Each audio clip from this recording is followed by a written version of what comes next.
A Kitsune in Remnant by Red Devil 360, Chapter 9, Day at the Beach. Naruto finished marking another test and set it on a pile to his left before picking up an unmarked one on his right. This process had been going on for some time now, and it was starting to grate on his nerves. It wasn't for the first time that he wondered how Iruka had done this for years without going insane. It was just days before the summer break, and exams were being completed and marked, he himself having completed his early to have time to give his students his and mark them. Of course, being a teacher, he had perhaps sneaked a look at his grades and those of his teams and was pleased to say that he had done moderately well, not extremely nor terribly, but above average was where he wanted to stay. Ruby was done well for being 2 years younger and sat just below him on the overall ranking. Both Blake and surprisingly Yang were above him, along with Periwinkle bearing Nora, who sat nearer the middle. Weiss was unsurprisingly top of the first years, with Pyra nipping at her heels. He was also pleased to note that they each did well in his own class, with Pyra topping this one and Blake behind her. Weiss had warmed up to him somewhat, as well as the others in the group after their little chat, and had included herself on a few group activities, bringing her closer to them all. Naruto put down his pen and stretched, gratefully hearing his back crack in a few places. As he finally finished marking his class papers, he stood up and locked them inside his desk to avoid any cheaters hoping to see their scores early, and walked out the room towards the dorms. At this time of the day, it was likely that everyone was back now, and he was bored again. He arrived in a swift shunshin and knocked to make sure that they were personally inside. He wasn't making that mistake again. Kitsune, we were just talking about you, Ruby cried happily. Really good things, I hope, he commented, flopping down on his bed behind Ruby. Depends. With the summer coming up, we were wondering what you were going to do for it. Going back home? Blake asked from her own bed midway through brushing her partner's hair. No, unfortunately, the break is only 6 weeks long, and the journey between here and home is 5 alone. Kitsune shrugged, already nose deep in a scroll about who knows what. Osborne offered to let me stay here over the holidays. Good, Ruby declared. Good. She nodded her head enthusiastically. We figured as much, so in secret together we and Periwinkle made a plan to take you to the beach. Naruto blinked. The beach? Ruby nodded again. Yep, since you've been so busy and with the missing in business, we thought it might be fun. She grinned brightly, clearly very proud of the idea. You guys better not be canceling plans just to do this for me, he asked cautiously. What, our dad doesn't know can't hurt him? Besides, no one else had any decent plans anyway, so we decided to do something together. Yang waved him off before leaning more into Blake's apparently gentle touch, judging by the way her eyes fluttered slightly. Have you actually ever been to the beach before, Kitsune? Blake asked. Only once, but it was a battlefield, not much time to spend in the water or play with the sand. He said simply, Still, when are we planning to go? At the beginning of the holiday. It's a proper beach resort in Vacuo, so it's got enough time for us to do over the course of the 6 weeks, Ruby answered as she bounced in her seat. The thought alone excited her. Naruto chuckled. All right, I'll check with Ospin, but he shouldn't have a problem with it. The final days of the term passed quietly as soon as Tim's Ruby and Periwinkle were exiting an airship at the main airport in Vacuo. Naruto rolled his shoulders as he stepped into the sweltering heat of the desert and slung his duffel bag over his shoulder. He was largely unaffected by such, having spent the time in Suna and growing up in Fire Country, but the others weren't so lucky and seemed to be struggling, Whis especially having come from Atlas. Ruby wiped some sweat already forming on her forehead. Oh, it's hot. How are you fine with this, Kitsune? She asked. And Naruto shrugged. Fire country, although is no desert, isn't much cooler than this in the summer or even winter. Now, wind country, that's a desert. I've had the unfortunate pleasure of visiting from time to time. There was a snort behind them. He's fine, little sis. He's even wearing black, Weiss commented as she walked down the ramp with Blake in tow. It was true. He was once again in civilian clothes to blend in better with the crowd. A black dress shirt with the sleeves rolled up, black jeans and trainers along with the mask served to make him one hell of a heat sink. not that he seemed bothered by it. The next sound to come from the airship was a groan belonging to a severely out-of-place Cirrus. "Please, can we go somewhere air-conditioned?" We moaned, sweat literally dripping over her forehead. Yang laughed. "Don't be so dramatic, Ice Queen." We barely managing to gather the strength to glare scathingly at the blonde. There was a small giggle. "I agree we should probably get to our hotel before my parents meet." Pyra giggled again as she led them the rest of Team Periwinkle, though she didn't seem quite the ease as she wanted to be. "Are you okay, Pyra?" Ruby asked, having also caught on to Pyra's behavior. The girl in question nodded reassuringly. "Yes, don't worry. I'm just afraid of people recognizing me. I'd rather not drag you into my problem," she admitted, and the others understood, although it had taken a while. They had figured out that Pyra hated to be famous and would rather avoid all the hassle that came with it. Naruto cocked his head slightly and walked over to the redhead. He studied for a moment before offering his arm. "Take my arm," he said softly, although she looked rather confused for a moment. She did as asked, with a slight blush coloring her cheeks. She shivered when a slight tingle raced across her skin and felt something change, and judging by the faces everyone was wearing something had. "What?" she questioned. Weiss wordlessly retrieved a mirror from her bag and handed it to the girl. Her once red hair was now a light chestnut. Her emerald eyes had also changed to one similar in shade to her masked friend. At first glance she was a completely different person. "What?" "That's a hinge. Unless someone really looks at you, you should be fine. Unfortunately, since it's chakra to form and you have none to speak of, I have to remain in contact for it to hold. When we get to the hotel, I should be able to sort out something more permanent," he explained, purposely ignoring the growing blush on the girl's face when he said they had to keep in contact. "Right, to the hotel," Ruby explained and marched off in a random direction. When she realized that no one was following her, she stopped. "I'm going the wrong way, aren't I?" Everyone nodded and pointed in the correct direction with a pout. She walked in the correct direction this time. They reached the beach resort quickly and signed in into the room. Naruto and Ren sharing a room with the girls pairing up between them. It was a standard hotel room, two beds, a couch and TV, bathroom, wardrobe and drawers. That and a balcony overlooking the ocean made for a nice view. Ren barely had time to start packing away his things before being dragged away by a bouncing Nora, but he didn't seem to mind after his roommate promised to finish packing his things away. Naruto completed his own unpacking and grabbed a scroll containing his sealing kit before heading to Pyro's room. He knocked gently on the door and entered when bid, since she was sharing a room with Nora. It was empty besides her. "All right, about that problem of yours, haven't you got something you wouldn't mind me inscribing on? A bracelet or ring, perhaps?" he asked. Pyra nodded and handed him a small golden ring. "Here, and thank you." Naruto smiled and took the ring. "Don't worry about Pyra. Anyway, this might take a little while, so I suggest finding something to do in the meantime." He suggested turning the ring between his fingers and to look it over. He lowered himself down and sat up on the coffee table between the couch and TV that could also be found in his own room. Using a large magnifying glass set on a stand, Pyro couldn't help but be significantly mystified as she watched her friend painstakingly etch weird symbols on the outside of the ring that only made sense to him. They were actually quite beautiful, and she dare say that if she hadn't known the purpose of the symbol, she would have bought the ring for purely aesthetic purposes.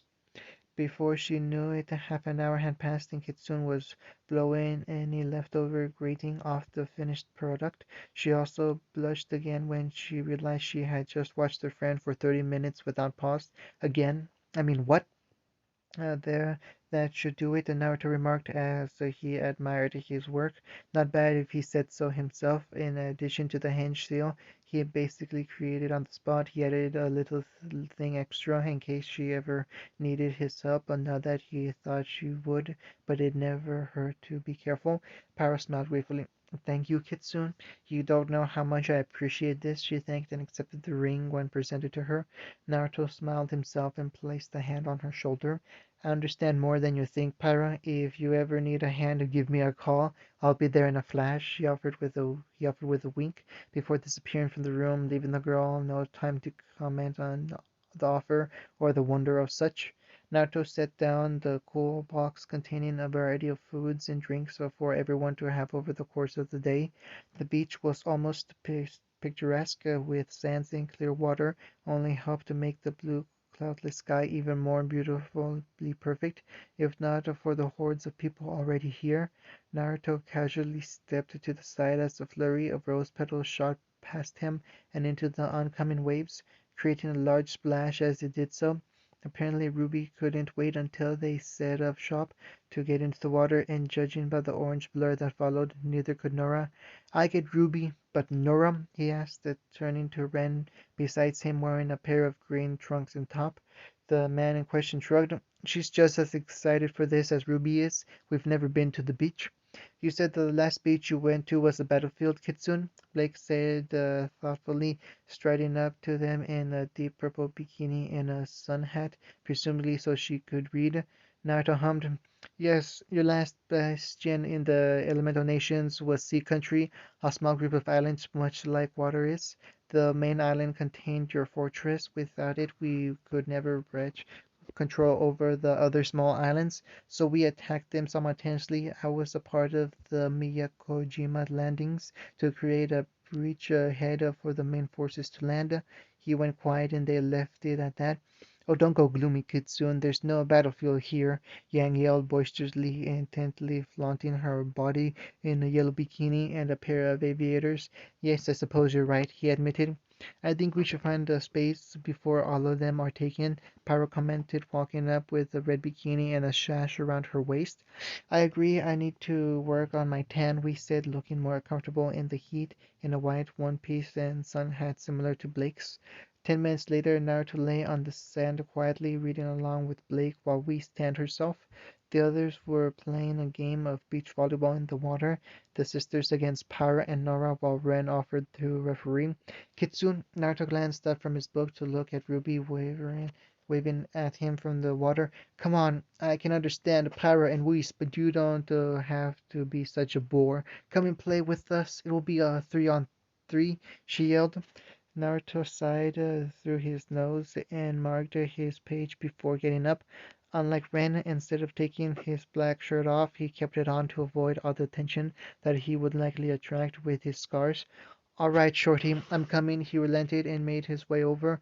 "What are the rules here? I haven't played this game before," he questioned, looking at the oversized ball. "It's easy. Just don't let it touch the water on our side, and using your hands, make it hit to score a point. First to 10 wins, and we switch the teams around," Yang explained. "You'll be on our side, and Ren will go with Pyra and Nora." Naruto nodded and moved into position. For a good 30 minutes, the play was back and forth. With Naruto still getting used to the game, it was a fairly even match between the two sides. Since the game was even at 9, all Naruto decided to play a little dirty. Well, dirty to them. To Shinobi, there was no such thing. When Yang smashed the inflatable ball towards Team Periwinkle, Naruto discreetly shifted the earth underneath Nora's feet, causing her to lose her footing and fall over, allowing the ball to cleanly hit the water and win them the final point. Now Nora flew out the water with a roar of anger. "No fair! You cheated!" Naruto rose an eyebrow and crossed his arms. "Oh yeah? Can you prove it?" Nora sputtered in vain, trying to come up with proof for her accusations. "I just know you did with your freaking ninja powers," she eventually settled on. "Ahaha, Shinobi," he tutted, but in no way denied the fact. "Aha!" Nora yelled and pointed victoriously at the blonde as if she just deduced the meaning behind the universe, only to once again disappear underneath the water when the sand shifted again. This time the group couldn't contain their laughter, even as Nora once again rose above the waves. "Finally! It's a war you want? Then it's a war you'll get!" she proclaimed, launching herself at Naruto in an attempt to punch him with the water. He was prepared for retaliation, however, and easily sidestepped the flying orange jet, causing her to once more crash into the waves, this time bringing Ruby with her as she was standing behind her teammate. From there, it dissolved into chaos as the 5 students tried to dunk the elder shinobi. It was futile, unfortunately, or fortunately, depending on who you're rooting for. As Naruto easily evaded their efforts, at some point Ruby had latched onto his back in an attempt to weigh him down, but her small stature was nothing but a nuisance for the stronger man, and he kept moving around their attacks despite her best efforts at distracting him. But he was hungry now, so the game had to end. This was in the form of knocking both himself and Ruby, who barely had enough time to let out a small squeak when her partner threw herself backwards. Naruto surfaced a moment before Ruby and whipped his now drenched hair from his eyes. Unlike Yang, who had threatened to castrate him if he got her hair wet again, he didn't much care for his hair. When he did so, it became abruptly clear that he wasn't in Vacuo anymore, or even Remnant for that matter. He was back in the elemental nations. The sky was no longer clear and blue, but overcast and gray. The cheerful screams of children and their parents playing were replaced by those of men and women dying in the hundreds. The blue sea now ran red with the blood of those already fallen in an endeavor to advance up the beach. It was a massacre. He felt a touch on his arm, and it was gone as quickly as it came. He looked to the culprit and saw Ruby looking at him with worry. "Kitsune?" she asked. Naruto cursed in ninju under his breath and closed his eyes in an attempt to calm his racing heart. "Did you have another moment?" Pyra asked from behind him. He nodded silently. "Do you need some time?" He nodded again. "I'll be at the hotel if you need me." Naruto faced the setting sun with his eyes closed and his hands behind his back. The the psychiatrics recommended that meditating might help with the flashbacks, and even Bachan mentioned that in some cases it did, but it wasn't really her expertise, as hers was the body, not the mind. Thankfully, today it seemed to be in his favor today, and the memory was easily repressed in favor of lighter ones that usually blocked moments like this from happening. Miyakojima was truly a massacre, with Sea Country having no shinobi village or even a stable economy to support a large military. It fell early in the war due to its isolated nature, making it hard for either reinforcements or supplies to reach it without great difficulty. Barring nations like water, spring, and lightning, the elemental nations didn't have a substantial navy, nor was it remotely technically advanced at the time. An area that the combined kingdoms of Remnant trumped them then. It only made things harder, so after so much debate and controversy, it was left to its fate, and Sea was the first nation to fall. Only 3 months after the beginning of the war between them and the final stand by Remnant forces, they had time to build fortifications and entrench themselves on the small archipelago. The main reason it was left for the last for liberation was because of the high casualties that were expected. It was worse. Tens of thousands alone were lost in the battle to win back Sea Country, and they didn't even do it conventionally due to losses on the beach and without any progress to show for it. As the field commander for the assault, he called for retreat and went in alone. The next day, he personally handed the island over to the Sea Country daimyo with a mountain of bodies for them to climb over. Was it worth it? No. Naruto sighed deeply again and repelled those thoughts from his mind. Now was not the time to think of such things. There was peace now, and the chances of him having to kill that many again were minimal at best, or at least he hoped so. There was a knock on the door, and he bid them enter. "Kitsune, are you okay?" Ruby asked, poking her head through the door. "Yes, Ruby, I'm fine." Really? He didn't need to see her face to know she was skeptical. There was a small commotion behind him, and suddenly she was beside him on the balcony. "Because you don't seem fine." Naruto opened his eyes and nodded to the sunset. "Look at that and tell me what you see." Ruby looked and breathed it out. "It's beautiful." It was truly awe-inspiring. The setting sun was at the perfect level where it cast a rainbow of color across the sky and made the water sparkle as if it were diamond. "Do you notice that's the first thing that came into your mind?" She nodded. "Well, not for me. While I can appreciate that the scene is amazing, the first thing that came to my mind is the fact that in exactly 20 and 34 seconds will be the optimal time to infiltrate a base or be in an assault, right as they reach their peak exhaustion or are switching for the night switch, or perhaps in a few hours in complete darkness would be perfect to perform sabotage to halt the enemy's movements or delay an attack. The first thing I did when we arrived here was to judge its strategic worthiness, how it would hold up in a battle, where its exits and entrances were, and what direction this room faces, just like I did at Beacon. Naruto began. A few years ago, I was much like you are, innocent and optimistic about the future, looking at everything behind rose-tinted glass. Now I am a broken man, a shattered mirror, so stuck in his way that he can't appreciate just how beautiful this world is without figuring out how to use it to his advantage first. He said blankly. Nope, was the instant reply. Nope, nope, she affirmed. Why? I don't think you're broken. Maybe bent, but not broken. To say that you are broken would mean that you can be fixed, and I don't believe that. There's a solution to everything, and if I have to find it to help you, then so be it. Why, we've known each other for less than a year. Because you're my best friend, she said as if he knew that already. What? His head snapped at her. You're my best friend, she repeated, and as your best friend, it's my job to help you when you're struggling, even if it means helping you stick those pieces of the mirror back together, she vowed.